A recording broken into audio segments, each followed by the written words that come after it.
Welcome to our Walking New Paths podcast. I guess before we begin, we just want to take a moment to pause and acknowledge the First Nations people in the land, wherever you're listening. Here in Sydney, in Bosley Park, it's the Darug people of the Eora Nation, and we take a moment to acknowledge the elders past, present, and emerging. And so as we go into this Walking New Paths, I've got a special guest who I'm super excited. I can describe her as energetic, always positive, and runs quite a large business and a lot of people, but I'll let her introduce herself. Can you give it up for Sandra? Oh, what a great introduction. Thank you so much, Philippe. And it's an absolute pleasure to be here. And what an amazing opportunity. So I guess for those that don't know me, my name's Sandra Duarte. I'm the CEO of an Australian print manufacturing company in Chipping Norton called Centrum Group. And what we do is we basically specialise in packaging and point of sale products. So we're an Australian manufacturing family-owned business. A lot of the products that we manufacture, you've probably got in your own bedrooms, is Sony PlayStation, controller boxes, slipcases. So I'm hoping that my story today is going to give you guys something to take away at the end of the day, where I get to share my experience, not just, and also as a CEO, because I get to interview a lot of people. And I find that when I'm out there, a lot of those problems and a lot of the barriers that they face are all still very similar to when I was going through that, not feeling good enough, not smart enough, someone's better than me, it's all very similar. So, and I can really relate to that. So I really want to be able to have that opportunity to help them, to guide them, to share some lessons, to share my journey along the way. So I understand what employers are looking for. So I'm hoping, to share you a couple of tips today and some lessons along the way. So thank you so much for having me. Sandra, it's awesome. And I was starstruck as soon as you said PlayStation. It's exciting to be here. Thank you so much for that vital service, because so many kids and young people and older people like myself might still be using PlayStations and stuff as well. But all the insights that you're going to share. To help us get to know you a little bit before we hear more in your story, I've got a few quick questions. There's no right or wrong. We just want your honest answer to begin with. So, ready? Let's go. Oh, I hope so. What's your favourite meal? Oh, pasta. Nice. Favourite pastime? Meditation. Okay, so interestingly, would you rather spend time alone or with other people? Bit of both. I'm a bit of a social butterfly, but I've learned the art of meditation, and I really enjoy it too, because life gets so busy. My job's so busy. So I really enjoy the meditation. It allows me to have that quiet time and reset. So that's just something I've learned in the last few years. So I really enjoy it. Great. What's something you're grateful for today? Oh, my goodness. I'm grateful for so many things, but right now I'm grateful for this conversation. I'm grateful to be able to share my experience, my journey with others, and hope that someone can take something positive away from this today. But, gratitude is something I practice daily. So, perfect. Lots to be grateful for. And last one is, what's 2 words to describe yourself in high school? I know you touched on it a little bit, but 2 words to describe Sandra in high school. Wow, 2 words to describe me in high school. Chatterbox and artistic. Great. I'm getting that vibes come through still, but love to have a chat and the creativity and the energy. I'm loving it. Yeah. I would get, put at the front of the class for speaking or distracting someone else. It'd be Sandra, to the front, please. So stop distracting others. So did love to have a good yarn. Nothing much has changed today, I guess. Oh, that's amazing. And here you are, being the chatterbox and being up the front, and now you're leading as a CEO in a large corporation. So look at that. There you go. And if I can do that, anyone can. At the end of the day, I think anything's possible. I think if you're willing to believe and you're really willing to take a risk, anything's possible. And I'd love to share my story as well. That's a bit of the introduction. What we do want to hear is your story, and I'm going to hand over the keys to you. Okay, well, great. My story, it began in 1990. I'm an only child, and I was born the daughter of migrant parents. So English was their second language. Look, I was an average student in high school. So, and I completed my HSC in November 1990. Again, average marks. As I said before, I was a lot more creative than I was academic. So I studied 3-unit art, loved the creative world. So when I finished my HSC, I really struggled to find work.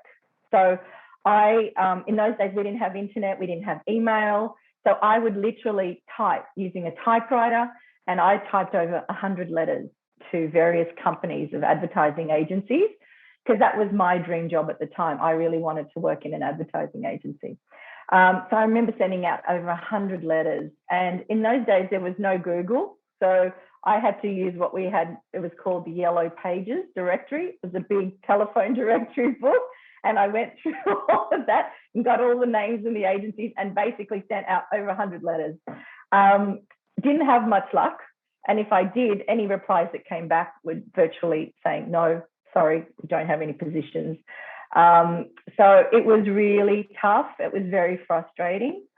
And I remember at the time sharing my frustration with a family friend who happened to know the director of a publishing company. And he used to dine at the restaurant he was working at. And so I think they got into some general conversation and made it known that he was looking for an administration assistant. So I was fortunate. I got an interview, and it was in Mossman. So I traveled all the way from the inner west to Mossman over the North Shore. And I went for the interview, and they really liked me, but they rejected me, obviously, because I had zero experience. I had no experience, and they were looking for someone more experienced. But I really wanted this job. I was like, I'm here now. I want this job. They're not going to give me this job because I've got no experience. I'm like, how am I supposed to get experience? No one's going to give me a chance. So I remember something came over me that day, and I actually remember looking at the director in his eye, and I said, I really want this job. Please give me a chance. Let me work for you for 1 month, unpaid, and just let me prove myself. And I think he was so taken back by my passion and the interest that I got the job. So in the end, they gave me the job, they paid me, and I worked there for over 17 years. And I worked my way up from the administration assistant to the general manager of the company. Wow. So, and I think by the time I was 21, I was running a department of 9 people who were all older than me.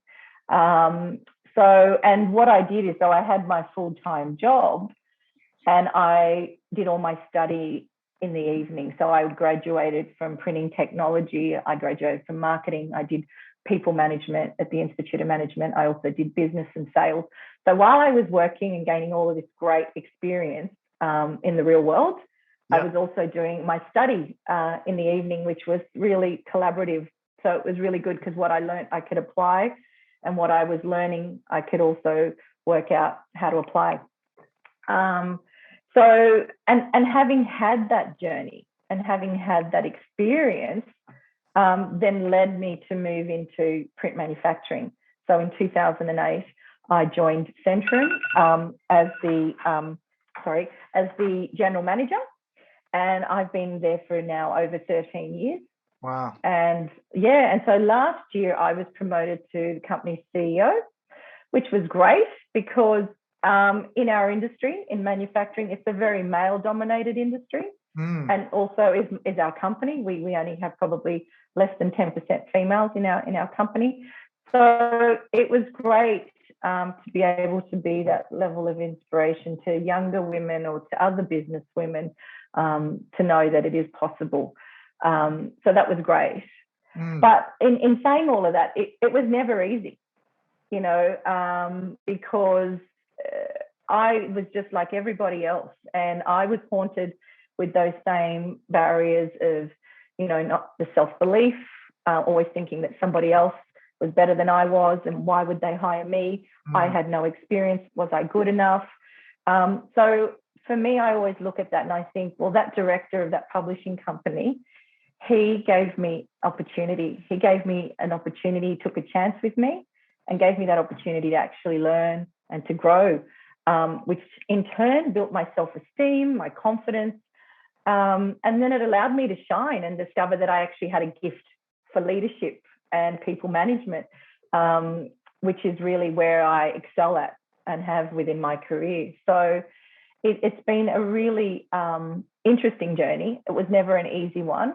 And I think that's why I'm so passionate about young people, and I get involved with schools and go out there to talk to them. And I've just run a program called I'm Ready, which allows students to come in and visit our manufacturing site so that they can explore other opportunities for their career too, and see that, you know, within manufacturing, there's so many different layers of career that you can do, from customer service, from a trade apprenticeship, you know, accounts, design, industrial design, etc. So yeah, it's been great, and there's been so many lessons that I've learned along the way, and that is how it sort of took place, and how I got to where I am today, in very big, in a nutshell, I guess. Yeah. Well, thank you for sharing. That is a nutshell of such a storied story.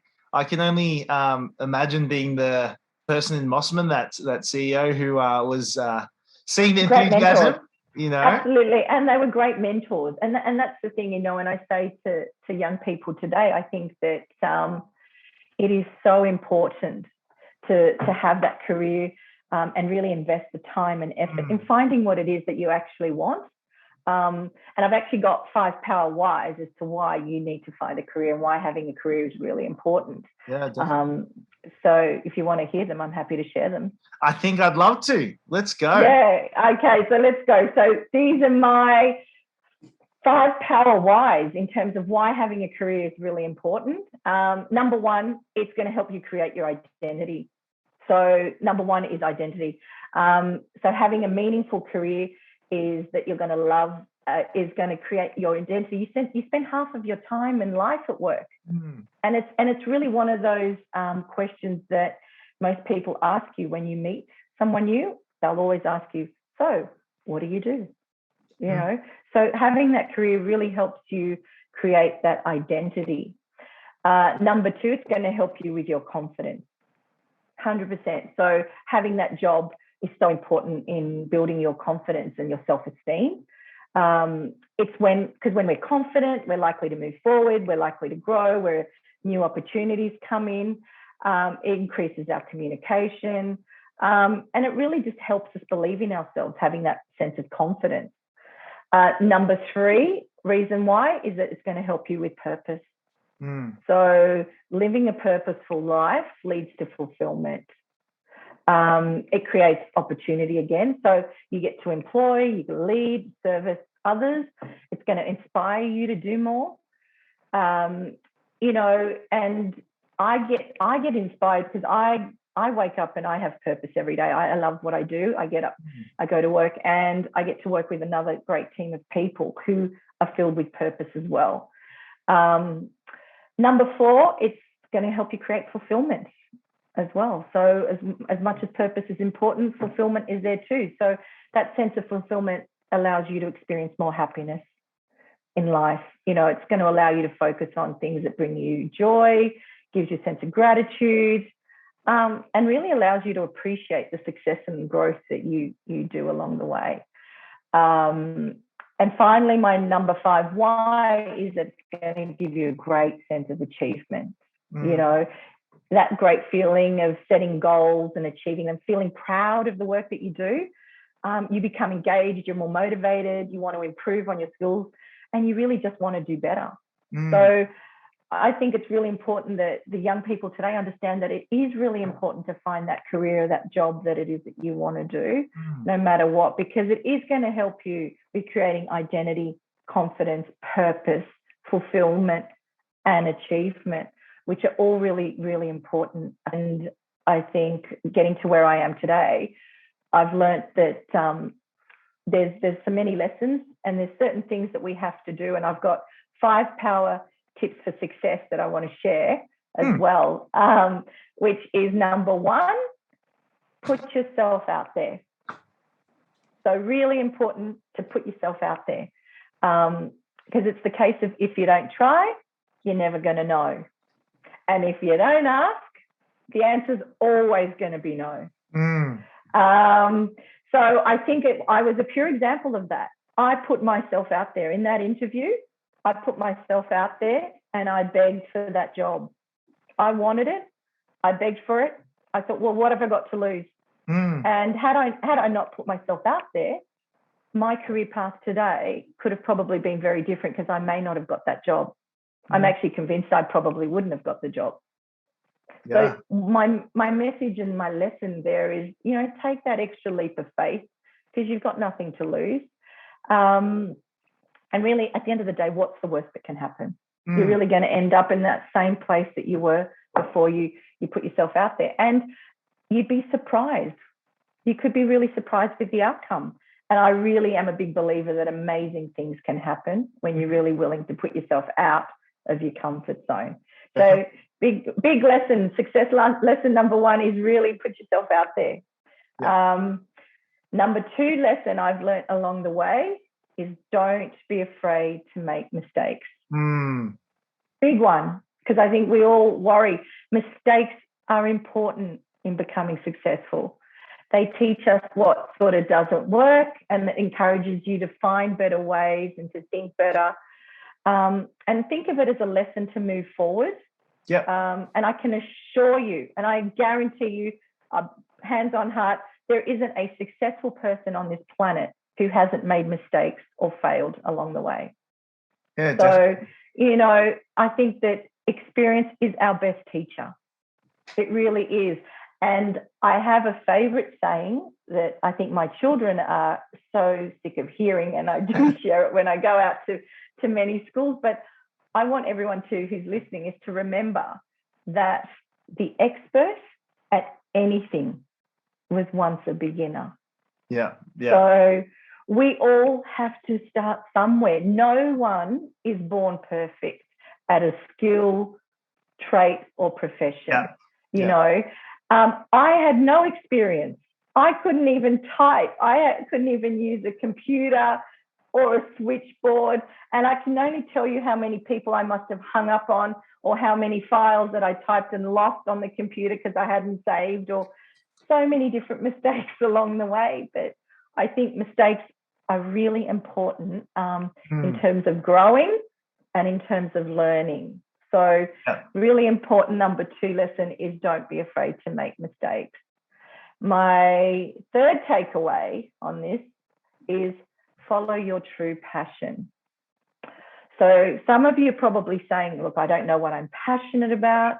And that's okay. You know, if you have no idea where to start, my recommendation, and I suggest, is that you probably lean into something that you like or something that you're good at, not what others think you should be doing or what others like for you. I think that it's really important that you do find something that you enjoy. So I guess if you're really good at debating at school, you might want to look at leaning in towards a career in law.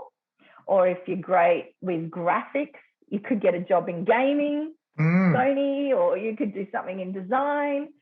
I mean, if you're a numbers person and you love maths, you could be a great accountant or get a great job or career in finance.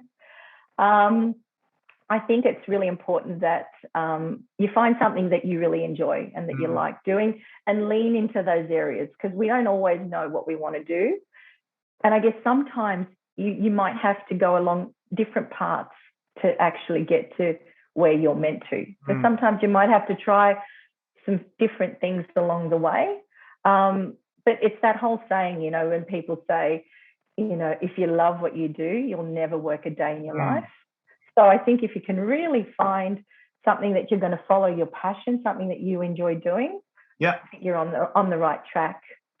So success power tip number 4, really important one. And I think this one I really apply a lot to my daily and my personal and my professional life, is stay true to who you are. Really important. So don't allow others to change who you are. I think live life on your terms and based on your core values. Really, really important. Your actions should always reflect your values and your character. And that's what makes up who you are, basically. That's who we are. So I always say, strive for personal integrity. Be that person of your word. Because deep character, I really believe, goes further than just success, money, fame, opportunity. So I always say, go deep in the kindness, in the courage, the humility. Do the right thing. Stand by what you say and do. Look, if I hadn't followed my passion, stayed true to who I was, my parents, being an only child, they had huge expectations for me. They wanted me to be a dentist. I can't even stand the sight of blood, So, and this is a girl who's had braces twice, throughout her life. Yeah. And she was so no, couldn't even deal with a dentist or being in an orthodontist office. So I think it's really important to stay true to who you are. And even though, I was very creative, and my parents didn't even think that what I chose was a real job or a real career because they didn't understand it. And that's okay. So I just say to everyone and to young people today is to really stay true to who you are. And very, very important, because being who you are is so unique, and that's what's special, and that's what you bring to the table.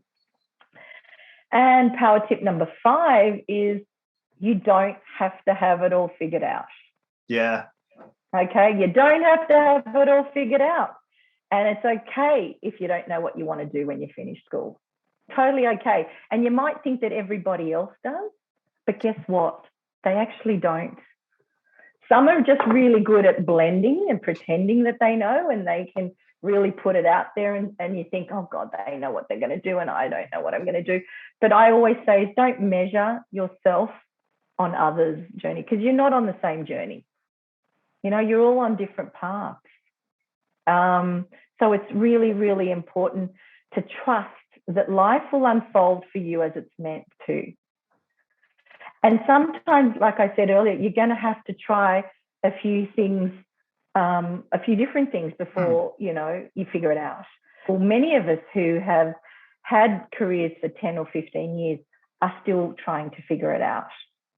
So I think it's really important to trust the process and know that it's okay not to have it all figured out.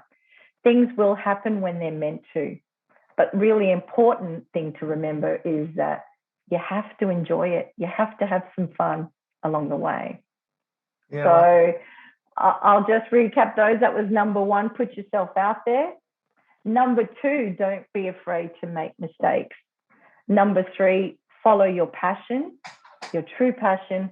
Number 4, stay true to who you are. And number 5 is that you don't have to have it all figured out. They're really important takeaways that I want to share with the listeners because I think that they've been an integral part of my own journey. And and I hope that can resonate with somebody listening. Yeah, definitely. It's resonating with myself of just encouragement there. And I love putting them together of, why we should pursue these things to achieve and have this sense of identity, confidence, purpose, fulfillment, and achievement. And you've given us some practical advice as we try and uncover that, because it's a difficult, it's hard work. Like, I think you've come through with a really positive, authentic and joyful experience. But what I'm sensing is you've done so much work to be where you are, to have these lessons that you can share. Absolutely. The working hard is always going to be there. That's a given. It's like, that's a given. We always have to work hard, and we've really got to remember that life's a journey. I always say that, and I've got teenagers as well, and I always say, be your own pilot, not just the passenger. It's up to you. Take responsibility. You're in charge and in control of what it is that you actually want to do. No one else can do that for you. So those whys, and I really think it is important that we understand it's so important to have a career. And when you've got that career, here are some great tips on things that you can apply when you've got your career that are going to help you progress, are going to help you move forward. Because I think at the end of the day, yes, I'm a CEO and I have a professional life, but I also bring part of who I am as an individual and who I am in terms of my core values. I think that's really important, that we can bring both of who we are personally and professionally and combine them together to do great work and to inspire those around us, really important. I also have a Let's Talk Gratitude page on Facebook. If anyone's interested, it's called Let's Talk Gratitude. And as I said, gratitude has been magical for me. I wake up every morning and part of my daily routine is to, do 15 minutes of meditation, quiet time, reflect, and really then write 5 things that I'm grateful for that day. Really important. It's something I've also introduced in the workplace. So we have a gratitude board that on Monday mornings that people will put up what they feel gratitude, what they're grateful for. And it's just a nice thing to start the week. It gets people shifting from lack into what it is that we're grateful for. And there are so many things that we're grateful for. And we're surrounded by so many blessings. Important is to really focus on gratitude, than to focus on the outside noise that we can't control. Yeah, definitely. And I want to ask you a question. I've got a couple of questions, especially on your power tips here. And you've mentioned that people will have to actually try lots of different things to figure out exactly what they're passionate about. How does one recognize when they should continue following that, or that, this is not the right path? How have you, in your experience, identified, it's just a minor bump, I should keep going, or actually I should switch paths? What helps you differentiate there? Oh, I get it, because it's not always going to feel fabulous. Because, hard work gets tough. It gets challenging, and I think it's that case that we can't just give up every time something doesn't work out or it feels wrong, and we think, maybe this is not for me. Look, it's a tough one. I go by feeling. I think, if you feel that something is good most of the time and you enjoy it, you've got to know that, even in my job, there are days where, let's just say, I'm not loving my job some days.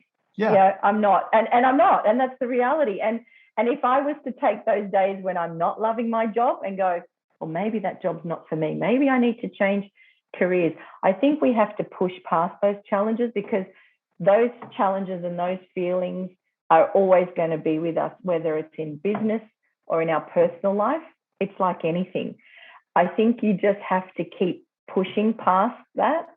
And I think if you get to a point where you really start to see that it's more constant, these days of not liking your job are more constant than the ones that you do get that you really love, I think maybe then it is a case that it could be telling you something. And obviously, if it starts to affect you in the way you live, you really hate getting up and going to work, and you really feel anxiety when you're at work, and you really don't enjoy the type of work that you do, and that's becoming more regular than not, well, then I think that could be a sign to look at and go, maybe this isn't for me. You know what I mean? But to say that you're going to have some tough times along the way, and you're going to have challenges, and there are going to be bad days, that is a given. And you've just got to push past those, because there's also a sense of achievement and accomplishment when you get past those tough challenges. I've seen many of them in my day. And if I was to give up every time, then I wouldn't have, overcome them. And when there's a feeling of accomplishment and that sense of achievement when you do get past those hard yards. Yeah. So I think it's really important to distinguish that if it's more often than not, and it's a regular occurrence, and you're really feeling that you really don't enjoy this, and you can really feel it at the core of who you are and your being, I think that maybe it is telling you something that this might not be right for you. Yeah. But I think we can't mistake that for, it's a really fine line. You can't mistake that for just when things are tough or there are challenges, because you are going to find those along the way. And for me, I'm a bit of a challenge junkie. The more challenging something is the more I enjoy it, because I love that sense of accomplishment. I love the sense of achievement. I love the sense of moving past something that's difficult, because that's where the true growth is. That's where true learning comes from.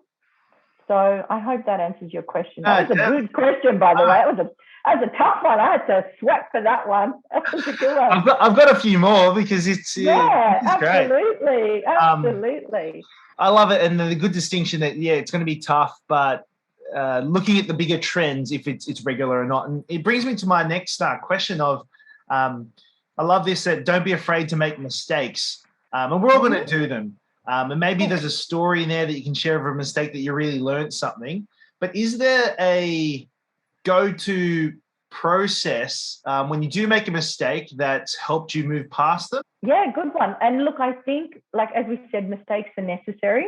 Mm-hmm. And I think when mistakes happen, and I'm gonna give this a twofold. It's not just in professional, in anything, even in my own personal life, when I make a mistake or professionally, I've acknowledged that I've made a mistake. I think firstly, when you make mistakes, one thing that is so important when you make a mistake is don't be afraid to own it. Don't be afraid to acknowledge it, because I often enough see too many people when they make a mistake, they try to throw it onto somebody else, or they try to divert it, or they don't want to take responsibility. So I think the first thing is when you make a mistake is own it, because it's okay. It's okay. So take responsibility, be accountable for it. You know, I made a mistake. And then what I tend to do with I've made a mistake is, okay, I've made the mistake. How did I make the mistake? And look at what can I do to ensure that moving forward, I don't make the same mistake. So I'll actually look at and try to understand, where did I go wrong? What actually caused me to make that mistake? And what procedure or what can I put in place that's actually going to help me prevent that from moving forward? So I think that's very important. But the other thing I think with any mistake is, what is it teaching me? What have I learned here? Is it something that I make assumptions without getting verifications? Is it because I work on a verbal and need to put things in documents or document things when people say something? Do I need to have that documented? Is it because I've gone ahead with something and I didn't actually seek the approval prior to it in writing? So I always think you dissect the mistake. Is how did it happen? What can I do, or what could I have done to make it different? Because then when you can figure that out, then you understand exactly where you went wrong. And what is it teaching me, that I can move forward with? So I think mistakes are there to teach us something. And we've really got to listen. And I think we've really got to open it up and go, all right. But I think really important is you've got to own it. You've got to understand it. See what you can do to better it. What are you going to learn from it? Yeah, and exactly what did it teach you? And like I said, I've made especially in the beginning of my career, I made many mistakes, and a lot of them were just lack of experience. You're going to make mistakes because of lack of experience. I can tell you the number of calls I would have hung up on when I was trying to transfer them to someone, and I hung up on them, or had photocopied something back to front and set it on 100 and couldn't stop it. Lots of different things, lots of different things. Or, sometimes it's just, and even as a CEO, I might make a bad call. Yeah. It's as simple as that. I'm in charge. I make a bad call, or a decision that I make doesn't actually go according to what I had planned. So that's okay. I own it, and I look at how can I redivert it. So it's like I say, when we look at people say rejection, I say there's no rejection, it's just redirection. No, okay. So it's how do we make it better? And of course, there are calls that I would make in decisions that sometimes won't be the right ones, but I own it. I think owning it is really important. Learning from it, and you know what? And then letting it go, move on. That's it. Don't bring it into today and now. It's happened. You can't do anything about it. So what's done is done. Move on from it. Let's learn from it. And what can I do now that's going to help me move forward better. Yeah, does that make sense? Yeah, definitely does make sense. Really important, that one. And I love that it's normalizing mistakes, but giving a way forward of they happen, but the same mistake shouldn't happen more than once usually, as you're saying. And there's a process there to make the most of it. Correct, absolutely. And things go wrong. I mean, I've had a situation today where a job's gone wrong, and the client's waiting for that job to deliver today, and something's happened, and the client's not going to get the job. Client's going to be really upset. There's a lot of people waiting for that job. They're lined up. There's a real consequential element here. But at the end of the day, there's nothing to hide behind. We have to be honest and upfront and say, this is what's happened. This is what we're doing. And this is how we're going to move forward. And people work with you on relationships, and that's all about trust. So I think and we talked about that, about staying true to who you are and being someone of your word and bringing part of who you are and based on your values, really important. I think we need to remember that in the professional world, 100%. Yeah, definitely. I've got a couple more questions, if you'll indulge me. Bring them. You've talked about values, and it's similar, I guess, to finding what you're passionate and what you enjoy. But then values, I think, speaks more intrinsically, and you've had a long time to cultivate those values. And at the beginning of your career, they might be different to maybe a little bit now, and they nuance and they change. How does a person at the beginning of their career? Values make up who we are, okay, and what's important to us. And I think a lot of that also comes from our upbringing. Mm-hmm. So I think when I look at my journey, and I went in, and I was only 17 at the time, is I already had a sense of strong value. Honesty was a really strong value for me, and I had a really strong work ethic as well, and a real strong sense of accountability.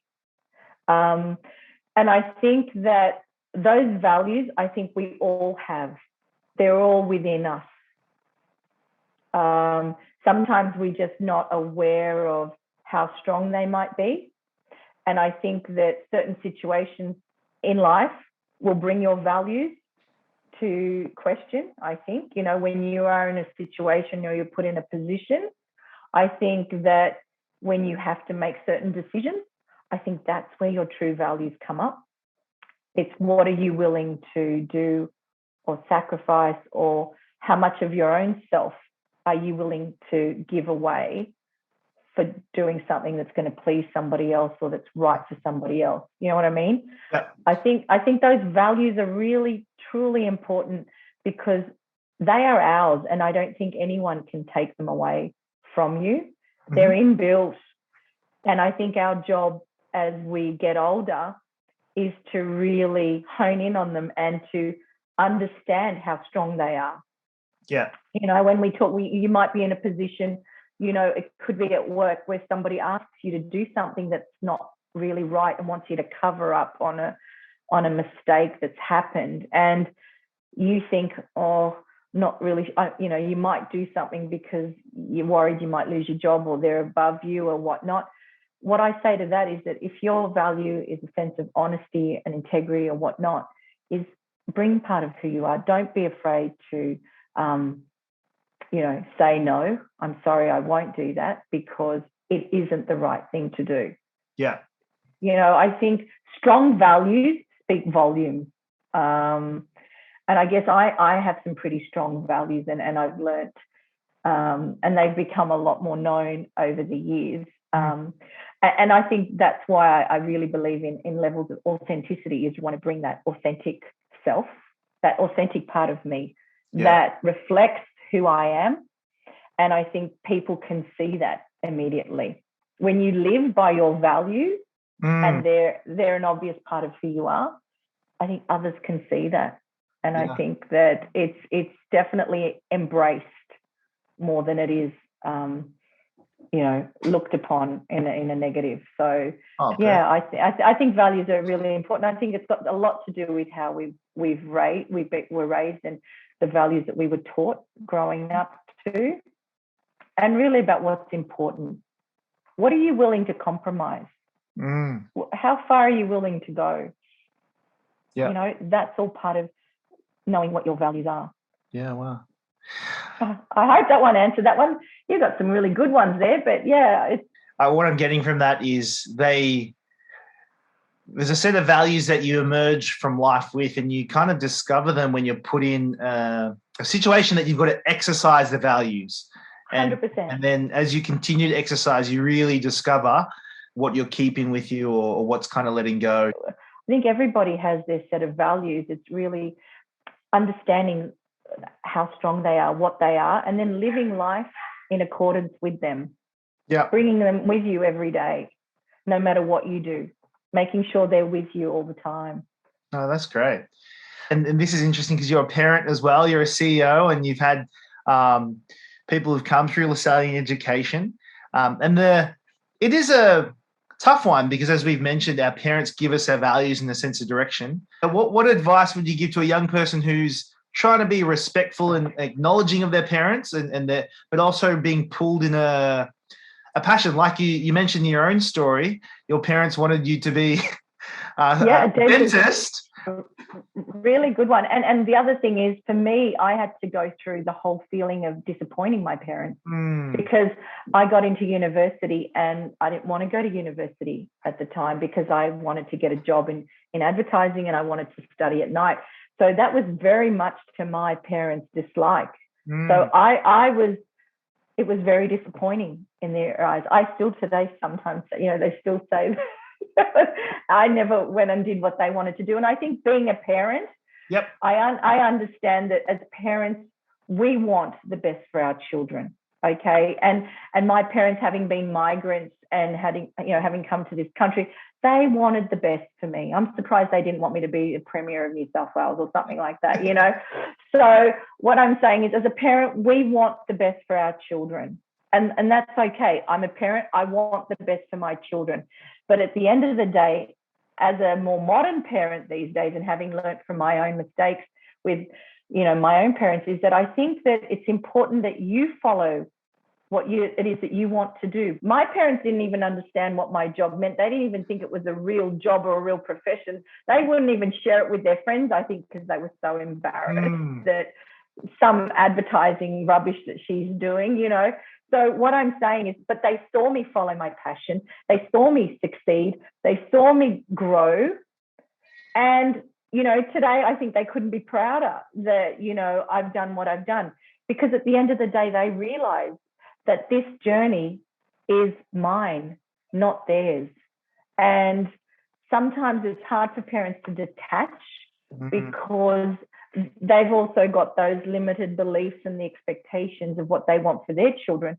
But I really do say that to be true to who you are, you really have to follow your own passion, your own dream, because if you can make that happen, your parents will be there along the way and they will be your biggest supporters.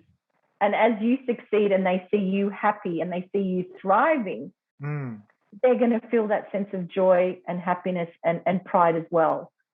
And if they're not, at the end of the day, I just want you to think of how would you really feel doing something for many years on end that wasn't something that you really wanted to do. Imagine hating your job or doing something that you really don't like doing, but because it pleases your mum and dad, that can't feel good either. And I'm sure that your parents at the end of the day would not want to see their child going to a job day in, day out that they didn't enjoy or they weren't happy in.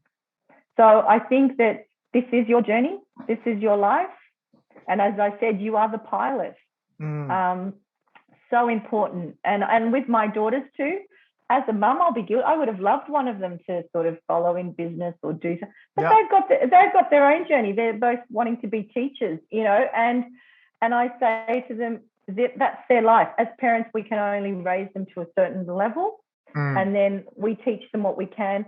And at the end of the day, I want them to be happy. I want them to do what it is that they do, and most importantly, enjoy it and have fun.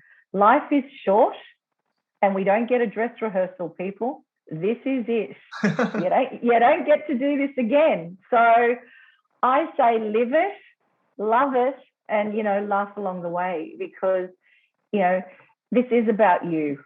You are in control.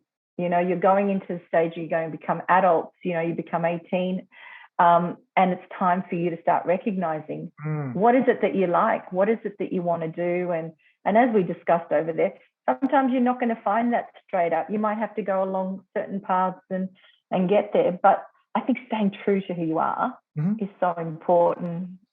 Oh, Sandra, it's been an uplifting, joyful conversation. I just want to take the time to thank you for your words of wisdom, for, I guess, allowing us to be in the passenger seat of your life, that you've walked a new path and beat your own drum in business, in your personal life, and really forge a path. So on behalf of all the listeners and the people here, and for myself, I just want to say thank you for your time and your insight and wisdom.